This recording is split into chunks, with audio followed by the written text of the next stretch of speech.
美国在东亚的盟友最近不太给力。那美国对中国的战略立场，是不是也应该松动松动？各位网友，大家好，我是罗小飞。按说呀，美国也应该开个会，题目呢我给起好了，2021年度对华外交工作总结及表彰大会。你看这名字多好。那么布林肯也应该带着什么日本、澳大利亚、印度这些胖胖瘦瘦的小兄弟们忙了一年了，咱们也该开这个会，给几个小兄弟一点精神奖励，表彰一下。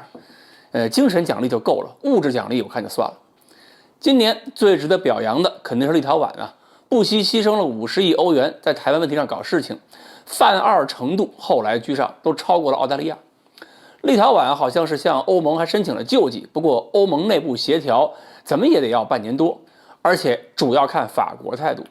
那么法国最近态度呢很有意思，一方面和中国通过了第8次高级别经济财经对话，签了一批协议；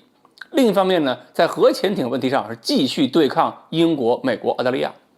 法国说澳大利亚买核潜艇那事儿没完，但是呢，拜登一直在打电话哄马克龙，然后莫里森倒是不依不饶，还在怼法国，闹得法国甚至是扬言赌气要退出北约。而中国现在是在东南亚下手，拉着印尼一起反对澳大利亚的核潜艇计划，所以这件事上，中国和法国形成了个意想不到的配合。那么立陶宛的问题就看法国心情了。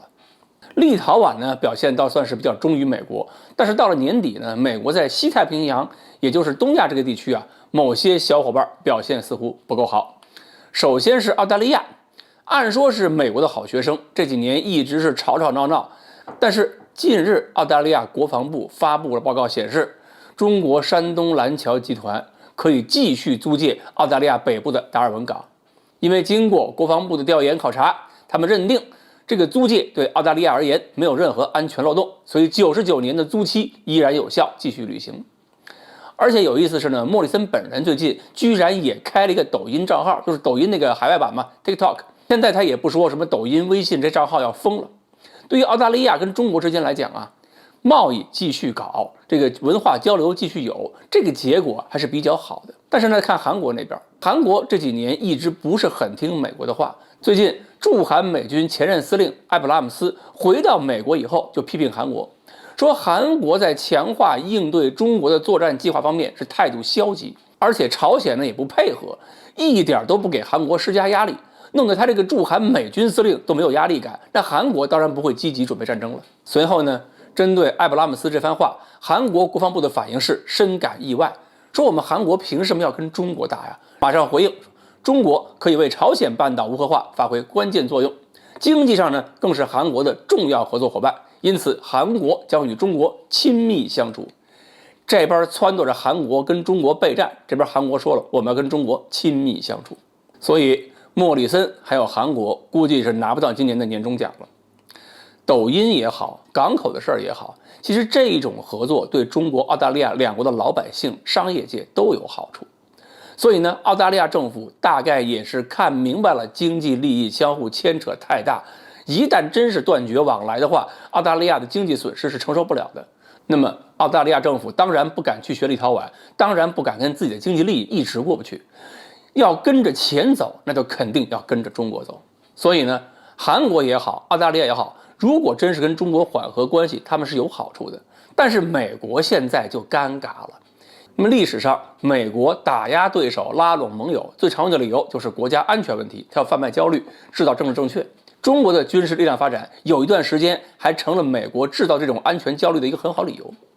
所以呢，在中国发展军事力量遏制对方冒险同时，我们真正厉害的手法一直是通过工商业去破局。面对澳大利亚，面对日本，面对美国，面对这样的国家呢，针对政府和针对工商业的态度一定是要不同的。所以工商业感受到了中国的必要性，多数情况下就会逼着政府去跟中国维持一个比较好的关系。而一旦工商界带动老百姓认识到中国对这些国家根本不构成威胁，那么美国也就无法利用国家安全继续作为理由。人权口号可以带欧洲喊一喊，而在无法利用国家安全为理由的情况下，人权口号只能是大家一起喊一喊做的样子，那么美国的小联盟根基就不会稳固。所以和其他国家经济文化的联系越丰富越深入，对我们就越有利。不要老觉得舆论喉舌全都被对方管着，我们说话也没用。不要小看我们通过商业和社交平台进行的潜移默化的文化输出，